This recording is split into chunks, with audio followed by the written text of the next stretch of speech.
104.5 The Team. We are live in Radio Row, and it's pretty sad that I got to go all the way to San Francisco to see Geoff Schwartz face to face. Well, if Albany wasn't that far away, I'd come more often. Dude, you went all the way across country. I mean, you were in Jersey not too long ago. We're both here together now. All right, we should be celebrating this moment. Of course, McLean Food Service is our friends who provide Geoff Schwartz for us. And Schwartz, as you walk around Radio Row, realizing that if you guys could win late in fourth quarters, you just roll my eyes. You're like the 10th person to tell me this information. I had no idea that we struggled at the end of games this year. It's weird, right? Yeah. We had to break it down. It's like a sabermetric thing or something. Yeah, Nobody I know. knew until then.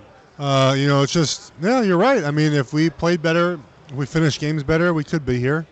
No doubt about it. I mean, we have some flaws in our team, but every team has. But it would have been nice to at least compete in the playoffs and try to win.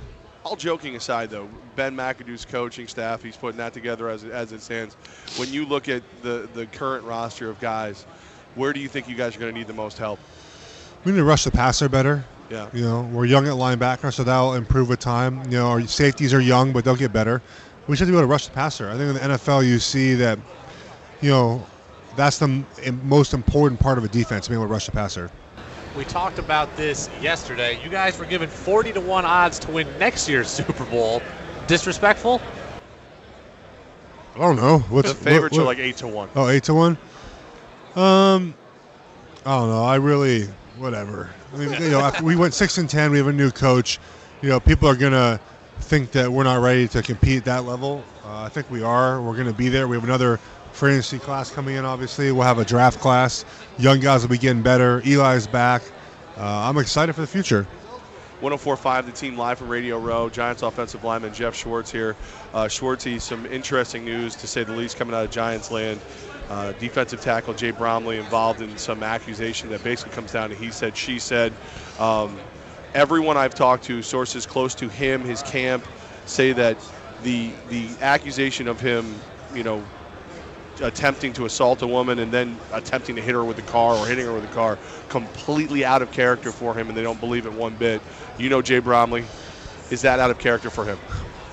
I'm really not going to speak on the incident itself, but I think that our ownership and our GM and our coaching staff do a good job of getting guys that are kind of good citizens, and this type of stuff never really happens with Giant players. Right. And so I think the benefit of the doubt, might need to go with with the organization, the guys they bring in, and that's really, I can't really say too much more on the case. Obviously, I've been following it just like everyone else has, but I don't know Jay terribly well. He's one of my teammates. He's a good guy and he works hard, and well, obviously the outcome will come out at some point.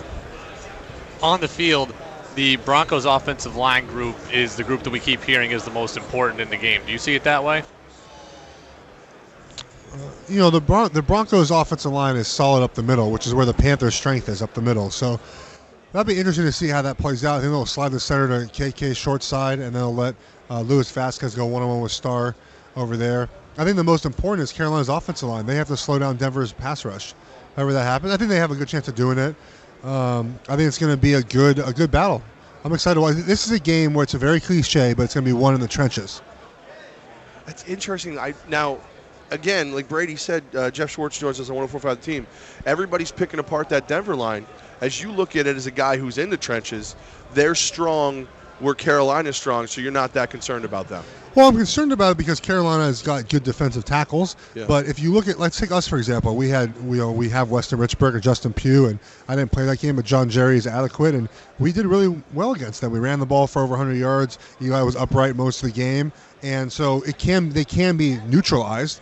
And the Broncos' best three guys are inside. So whether or not they do it is another thing, but they have the capability to do it. Yeah. Carolina Panthers offensive lineman Michael Orr. Story of his life is a movie called Blindside. If we did the story of Geoff Schwartz's life, what would be the name of the movie? I don't know. The boring side. I don't know. The boring side. I don't know. I mean, I've had ups and downs in my life. They're not as big as that, obviously. Right. I stuttered as a kid. I guess nowadays it'd be called bullying. I don't know. I mean, I got made fun of, and kids said mean things to me, and I got, I got beat up a couple times. I'm not really sure that I don't know if that's. Do you ever wish you could see those kids now? I mean, you're a That's what literal Facebook's giant. for. Right? Is that what Facebook's for? That's what Facebook is for. Yeah. Wouldn't you love to walk into the bar though when that guy's like, Well, I used to push. So the reunion, we had a Schwartz 10-year reunion last year, and the only reason I would go was for that reason. But I didn't go. I'm not going. I don't care. I think you should though. Beautiful wife, big salary, giant guy. None of my friends were going. That's the only reason that I'm not. Some of the bullying that we see, the AKA bullying that we see nowadays, the fact that 10 years down the road, you could walk into a room and be like, "Hey, remember when you pushed me?" Yeah, no, exactly. I mean, I think that listen, kids are mean. I know we're getting off football topic, but kids are mean. That's part of life.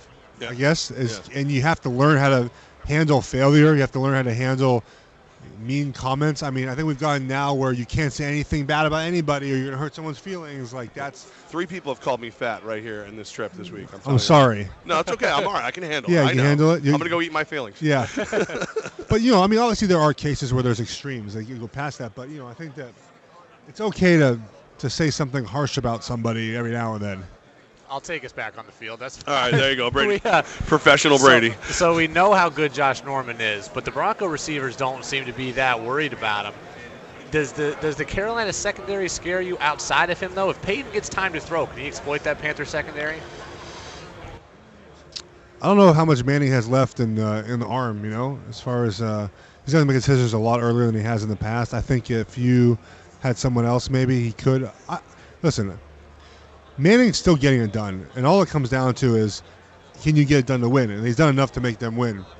Josh Norman at times has been torched. I mean, like he's done a good job sometimes, but Odell played well against him. Odell obviously had that situation, but for the most part, he played well. So, guys can beat him, and of course, no one's going to say in the media either that, hey, we're going to lose to Josh Norman. But I think the matchups, it's intriguing. A lot of the pre-snap matchup between Peyton Manning and Luke Kuechly, kind of seeing the checking and the rechecking and stuff like that, is going to be very fun to watch. How good is Kuechly? I mean, he's incredible. Yeah. What makes him so good? Instincts. He runs that seam in the cover 2. And just picks the ball off without even looking at the quarterback. I mean, it's incredible. Of course, he's a great athlete, but it's his film work. You can tell he's prepared. He knows what he's doing. And, when he gets the ball in his hands, he scores touchdowns with turnovers. One of the mock drafts, the NFL.com mock draft, has you guys picking Ezekiel Elliott, the running back out of Ohio State. You guys don't need a running back, right? I don't see that happening. I think we're going to take a lot of guys on defense. The Giants are true to their board, though, so if that's where he's at, that's where he's at. And we'll take him, but we need help on the defensive side of the ball. J.C. Pierre-Paul going to be a Giant this year? Hope so. Yeah? Yeah, he's a good player still. I thought he was really showing something. And I think that when he gets, he's going to get some more things done to get his hand back functioning normal. And when he gets that happening, I hope he's part of our team. Schwartz, where are we eating tonight? Where do you want to go? I mean, listen. Are you paying? I've got my market president Jake's credit card. So, yeah. Okay, we're good. We'll find somewhere. We'll find something expensive. Yeah. So, all right, that's what I'm all about. So, Gaz is back in the studio, and he tells me, so last week we saw you on the Levitard show, the High show, and we was talking about your go-to pickup line that you said. No, okay. So, when I first got to the NFL, I tried to use that line to pick up girls. Why not? Absolutely. I was 21. I played in the NFL. Yeah. I was 21. My wife really didn't believe me. Yeah, when I got drafted, my wife didn't believe me though. Really? Yeah. Is that how you knew she was a keeper? Yes. Yeah, because she really doesn't care about football at all. No, the money not important to her. It was awesome. She works. She has her own life outside of my life, which I love. And is the chief editor of Oslo Pepperoni's. She is. Oslo, yes. So she does she has very tough jobs. How's the how's the podcast going this week? Good, yeah. The Block 'em Up podcast. We're hoping to get John Ogden on today. Oh, really? So that'll be pretty special.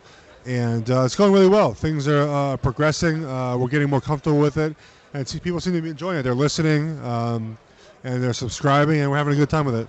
Okay, final question. Does Eli's big brother win the Super Bowl? Or Yes. Yes. 2017 Denver. 2017 Denver. You have heard it from Geoff Schwartz, offensive lineman of the New York Giants, right here on 104.5 The Team. Schwartz, back to Tuesdays next week? Yeah. Break down the Super Bowl? I'll be there. I love it. Yep. Take care, guys.